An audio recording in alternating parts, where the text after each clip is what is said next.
Bonjour, dans cette vidéo, nous allons travailler sur notre deuxième leçon sur le chapitre des suites numériques. Dans cette leçon, nous allons voir 3 points essentiels sur les notions de suite. En premier temps, nous allons voir c'est quoi une suite monotone. Après, nous allons voir les suites arithmétiques et nous allons terminer par les suites géométriques. La leçon ne sera pas longue, c'est une leçon qui est théorique, parce que les premières leçons sont souvent théoriques. On va terminer par les leçons qui sont pratiques, ou bien on va terminer par des exercices sur le chapitre.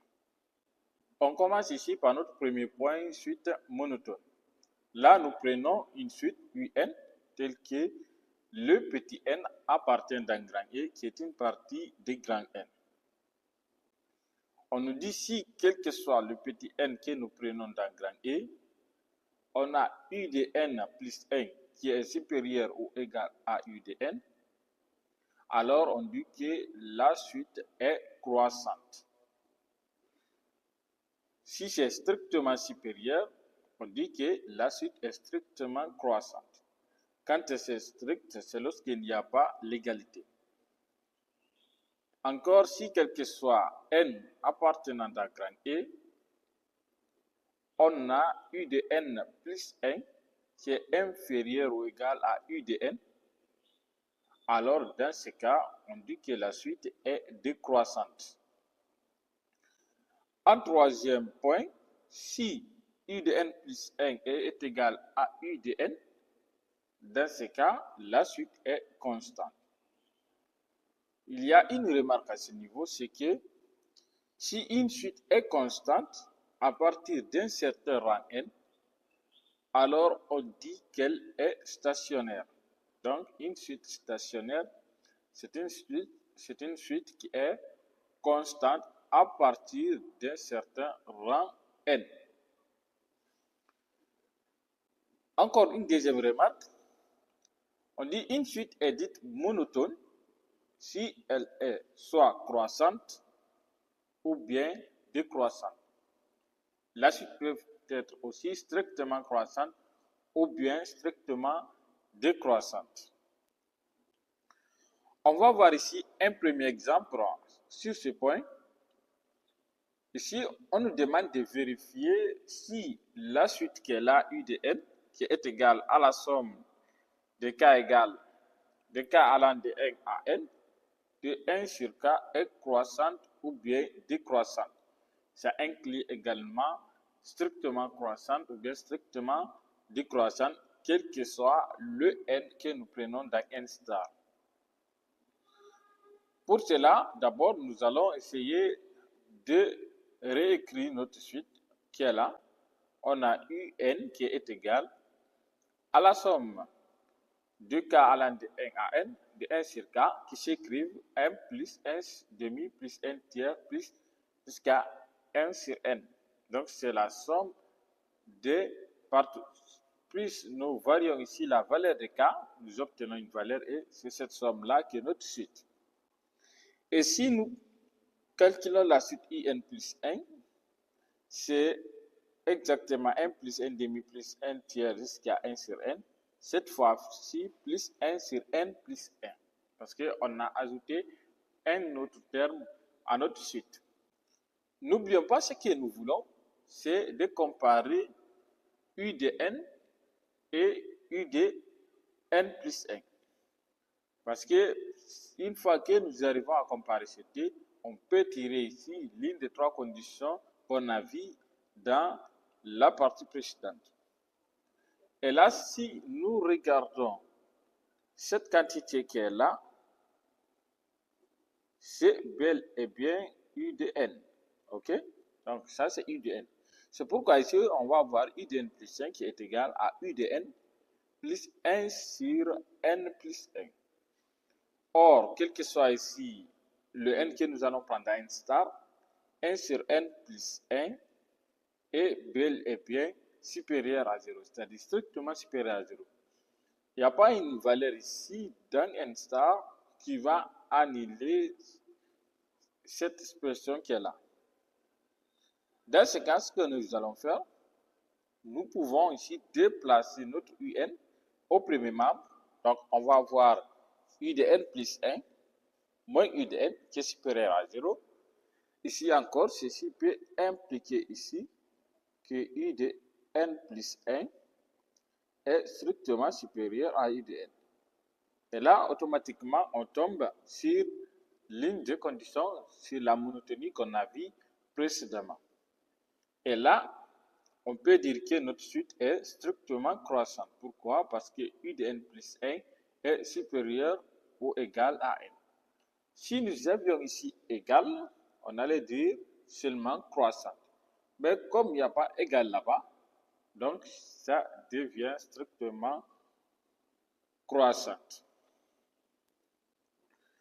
On va voir ici encore un deuxième exemple. On nous demande cette fois-ci de montrer que, quel que soit le n que nous prenons toujours dans une star, notre suite qui est là, V de n qui est égal à n demi fois 3 quarts fois tant jusqu'à fois 2n moins 1 sur 2n est strictement décroissante. Là, déjà, c'est strictement décroissante cette suite, mais on nous demande de montrer que c'est strictement décroissante.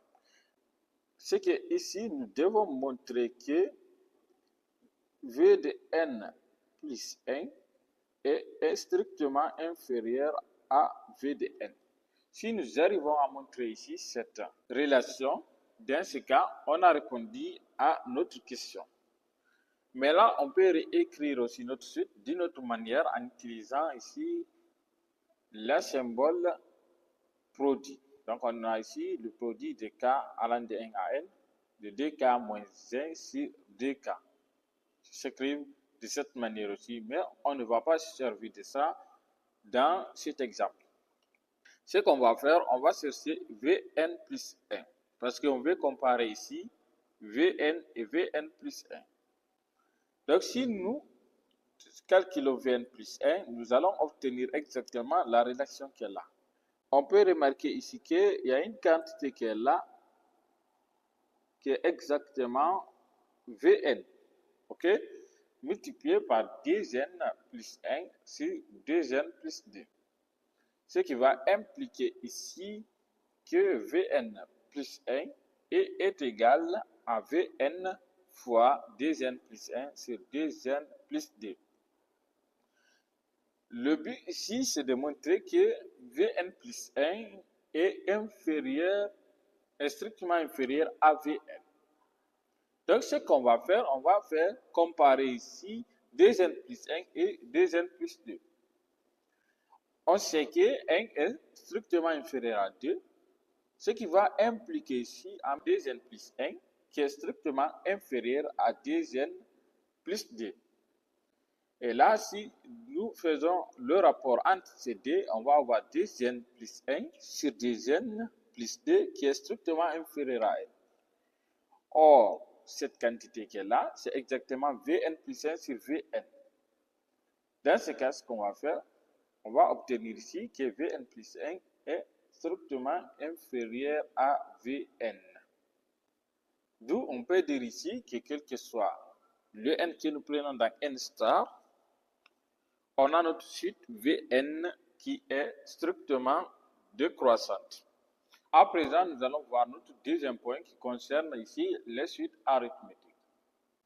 On dit par définition, une suite est arithmétique si quel que soit n que nous prenons dans grand N, on a U de n plus 1 qui est égal à U de n plus R, tel que R est la raison de la suite.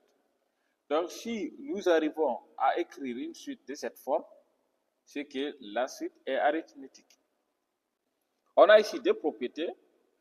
Notre première propriété ici, on a U de n qui est égal à U de 0 plus n fois R. Et on a deuxième propriété, U de n qui est égal à U de P plus facteur ici de n moins P fois R. Supposons qu'on veut étudier notre suite pour les n qui sont supérieurs ou égaux à 2. Dans ce cas, notre P va être égal ici à 2. Donc, c'est la première valeur de l'ensemble sur lequel notre suite est définie. Et ici, nous allons voir ici somme des termes d'une suite arithmétique. Voici la formule qui est écrite ici en vert. S est égal à n fois P plus 2 sur 2. Avec bien sûr n qui est le nombre de termes, P c'est le premier terme et 2 c'est le dernier terme. Après ici, on a notre troisième et dernier point, suite géométrique. Par définition, une suite est géométrique si quel que soit le n que nous prenons dans grand N, on a u de n plus 1 et est égal à q fois u de n. Q est la raison de la suite. Encore, il y a deux propriétés qu'on va voir. À ce niveau, on a u de n qui est égal à u de 0 fois q puissance n, c'est-à-dire la raison puissance n, quel que soit ici le n élément de grand N. Donc, ici, j'ai donné en général. Des fois, il arrive que vous travaillez sur un intervalle, c'est-à-dire sur une partie de n, c'est un intervalle beaucoup plus court, c'est un intervalle de r, ok? Donc, ce n'est pas forcément dans n, mais des fois, il peut arriver que vous travaillez sur une partie de n et non dans n. On va voir ici comment calculer la somme des termes d'une suite arithmétique. Voici ici la formule qui est écrite en vert avec bien sûr n qui est le nombre de termes, p c'est le premier terme et q c'est la raison de la suite. On a la somme qui est égale à p fois 1 moins q puissance n sur 1 moins q.